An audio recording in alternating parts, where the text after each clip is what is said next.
내가 무당이 되고 나서 가장 크게 내가 바로 꼽았던 게 어머니란 말이야.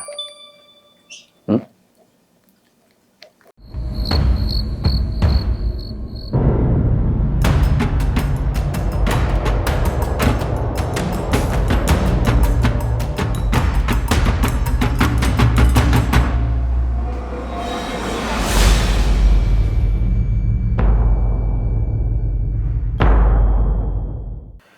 네, 안녕하세요. 예, 안녕하세요. 봉황고 하랭입니다. 네. 선생님, 저는 이제 선생님이랑 사석에서 얘기를 많이 해서 네. 알고 있는데, 네.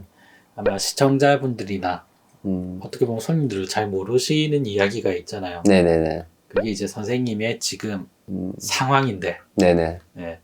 오늘은 그래서 죄송스럽지만 선생님 얘기를 좀 여쭤볼까 하거든요. 네네. 아무에게도 얘기하지 못했던 얘기 해주실 수 있으시면. 시청자님 가정이 평안하시죠? 제가 지금 일을 좀 광행을 하다 보니까 몸이 지금 좀 축이 많이 났어요. 많이 나고 지금 시간이 지금 많이 늦었어요. 지금 이제 11시 반을 넘어가고 있는 기점인데, 촬영도 늦었죠. 지금 컨디션이 좀 많이 다운이 돼가 있습니다.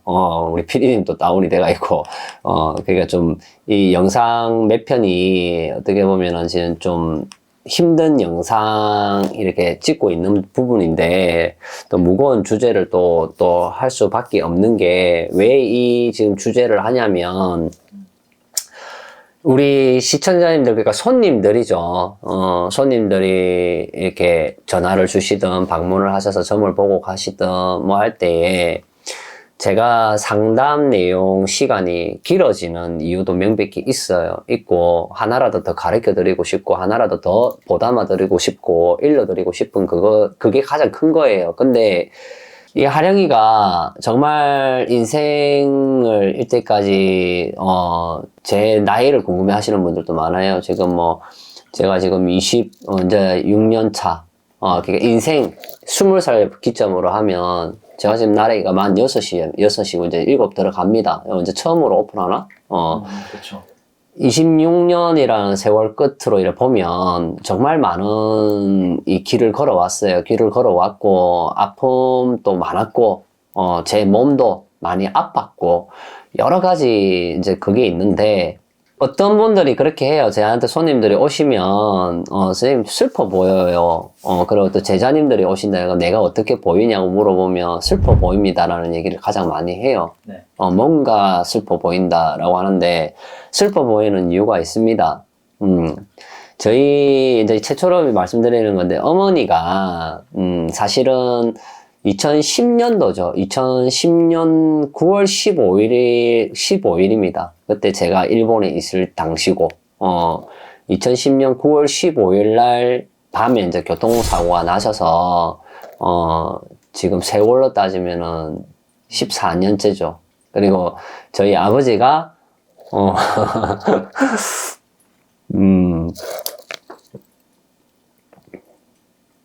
병간호를 이제 하고 계시는데,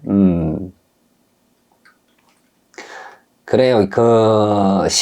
14년이라 그러니까 10년도 전에 또 삶하고, 또 어머니가 사고 나셔서 지금 14년이라는 세월을 식물인간이라고, 완전 식물인간은 아니에요. 눈을 감고 이렇게 완전히 그거는 아니고, 눈만 뜨고 계세요. 눈만. 그러니까 손이고 발이고 꼼짝하는 그건 없어요. 눈만 뜨고 계시고, 눈동자만 이렇게 움직이시는 정도. 그리고 이제, 우리가 흔히 잘 이렇게 집에 아프신 분은 알 거예요. 이제 이 뱃줄이라 그러는데, 배에다가 이렇게 해서 고단백 드링크로 이렇게 해서, 밥을 주는 이제 그런 상태에 이제 어머니가 14년을 계시는 이제 와중인데, 제가 신을 받은 것도, 이제 그런 일로 인해서 이제 뒤에 삶이 너무 힘들어서 어떻게 하다 보니까 이제 무당의 길을 오게 되었어요. 오게 되었는데, 참 어떻게 보면 아픈 사연입니다. 아픈 사연이지만 제가 이 방송을 하는 이유가 있습니다. 하령이가 손님들한테 진실된 어떤 말을 이렇게 가장 많이 들어요. 댓글에도 그렇고 진실된 그게 있을 수밖에 없는 게 아파봤잖아요. 지금 또 아픈 상태지만 아파봤고 경험을 해봤고 금전이라는 부분과 또 집안의 어떤 그런 가정사의 여러 가지 부분들과 내가 사회에 나가서 방탄된 생활이라든지 뭐 때문에 방탄된 생활을 할 수밖에 없었는지 그게 모든 게 결부가 되다 보니까 사람들의 어떤 마음을 제가 빨리 좀 캐치를 합니다. 그래서 내가 아파 보니까 이 사람이 아픈 거를 빨리 헤아릴 수가 있는 거예요, 상담 중에. 그러다 보면 이 상담 내용이 길어질 수밖에 없는 거거든요. 왜? 내가 그 경험을 다 해본 사람으로서. 근데 우리 어머니가 원래는 불교 신자였어요. 불교 신자였는데 제가 워낙 방탄 생활을 많이 하고 모진 삶을 살다 보니까 저도 교회를 다녔었고요. 그러면서 어떻게 보면 제가 어머니한테 교회를 가라고 끌은 거나 마찬가지인 거지. 우리 어머니가 내 교회 간다 했을 때 정말 난리가 났었거든. 근데 내가 너무 방탄 생활을 해버리고 나가버리니까 어머니가 어느 날 갑자기 새벽에 기도를 하러 가시는 거예요. 교회에 누구 손을 잡고. 그렇게 하셔가지고 어머니가 결국에는 우리 어머니가 또 머리가 좋으세요. 그러다 보니까 공부를 그게 옛날 못 먹고 살던 시절에는 학교를 다 못 나왔잖아. 네. 가방줄이 짧다 보니까 공부를 또 하고 싶은 게 있어가지고 나이가 드신 상황에 어머니 그때 사고 났을 때가 58인가? 59인가 그랬었어. 한참일 때잖아. 학교를 그 전에 이제 부산에 여기 사회복지학과를 2년제를 전문대를 나와가지고 그 늦은 나이에 나와 사회복지사 자격증을 땄었는데 재가센터를 차려갖고 이제 노인들 그걸 할 거라고 방문요양센터를 할 거라고 하면서 그때 당시에 교회를 가게 된 거라면 그 전에 이제 그 찰나에 그 집사님을 또 달았어. 간증을 해서. 근데 집사님을 달고 얼마 안 있다가 사고가 났거든. 근데 사고가 난 게 엄마가 교인이잖아. 근데 그 차에 부딪혔는데 이 차가 누구 차냐 하면 타 교회의 부목사님 차야. 목사님 차야. 그 목사님 차에 받쳐서 어머니가 그렇게 됐거든. 그래서 교회에 대한 어떤 그게 되게 컸단 말이야, 내가. 진짜 하나님이 계시는가. 그때 당시는 정말 하나님 미워했지. 왜 해필이면 어머니가 그렇게 집사님을 하고 교회를 열심히 죽으러 나가셨던 분인데 왜 해필이면 교회 목사님 차에 받쳐. 응? 다른 차도 아니고. 시청자님들 그래요. 그 어머니가 그렇게 되시고 누워 계시면서 뭐 이렇게 이야기하면 뭐라고 또 들으실지는 모르지만 합의금도 제대로 못 받았습니다. 그 부목사님도 젊은 나이였고 갓 결혼해가 신혼 어떤 부부인데 뭔 돈이 있겠어. 합의금도 제대로 못 받았어. 왜? 없으니까. 내가 그렇게 하라 했어 또 아버지 보고. 우리 형님도 그랬고 없는데 어떡해. 우리 아버지도 그랬고 없는데 어떡해. 그 돈 또 은행에 진짜 같이가 대출 받아가지고 그렇게 해가 그 조그만 돈 대출 받아. 그렇지 큰 돈이지 그 사람한테는. 다른 사람한테 없으면 난리 났을 거야 소송하고. 그런 아픔을 다 보고 누워 계시는 어머니가 있단 말이지. 그런 아픔이 있는 아이예요 제가. 그러다 보니까 항상 슬퍼 보일 수밖에 없고 저는 집에도 제대로 못 갑니다. 그것도 사연이 많아요. 지금은 가고 싶은데 안 가요. 보면 너무 힘들고 볼 때마다 내가 죽을 죄인이라서 내 때문에 어머니가 그렇게 되신 것 같아서 이거를 방송에 일로 어떻게 말을 다 하겠습니까? 정말 집이 완전 한순간에 내려앉아 버렸는데 그런 분이 계시면 집 내려앉아 버려요. 그렇다고 집이 부유해서도 아니었고 그때 당시는 이게 망한다는 게 아니라 완전히 쫄딱 가정이 그냥 파탄이 그냥 파괴가 될 수밖에 없는 거예요. 뿔뿔이. 그 정도로 이렇게 모진 세월을 이렇게 걸어왔단 말이에요. 제일 고생하시는 거는 우리 아버지죠. 14년을 갖다가 어머니를 돌보시면서 이미 돌아가셔야 된다라는 어떤 그게 있었는데도 어머니가 이 모진 긴 세월을 버티고 지금 계시는 거는 다 내 때문에 생각해. 나는 내 때문에 못 돌아가시는 것 같다. 그 죄책감이 엄청나게 커. 내가 잘 살았더라면 어머니가 저래 됐을까라고 또 생각을 해봐.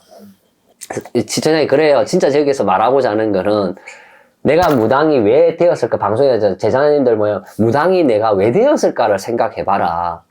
내가 왜 무당을 해야 되는지를 생각해봐라. 이 얘기를 많이 쓰는 이유가 그거예요. 내가 무당이 되고 나서 가장 크게 내가 바로 꼽았던 게 어머니란 말이야. 응? 그러면 어머니가 저렇게 못 돌아가시고 이 긴 세월을 버티고 있을 때는 내한테 주는 하나의 메시지라 생각하는 거야, 이거를.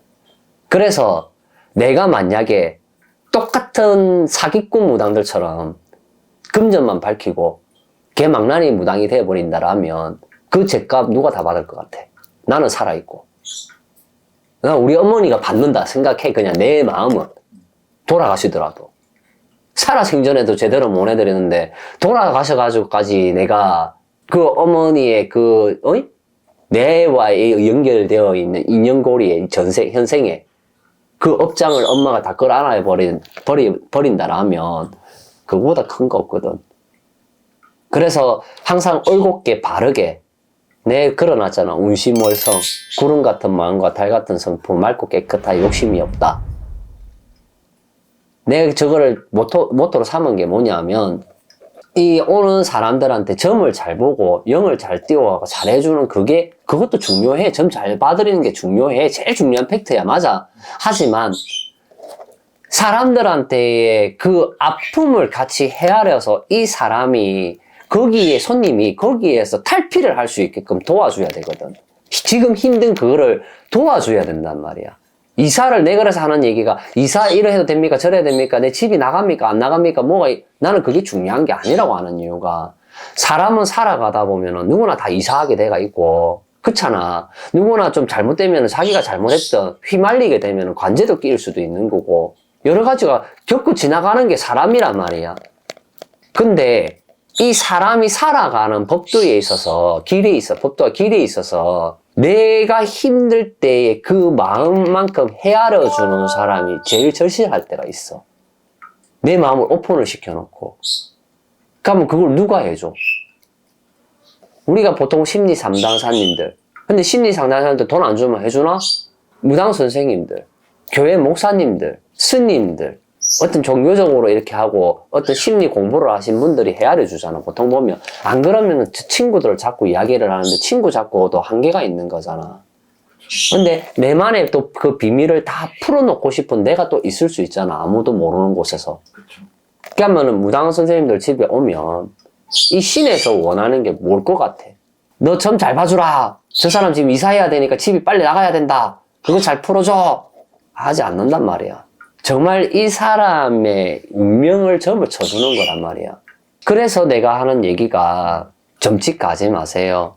하령이 점 못 봅니다. 나 상담사야.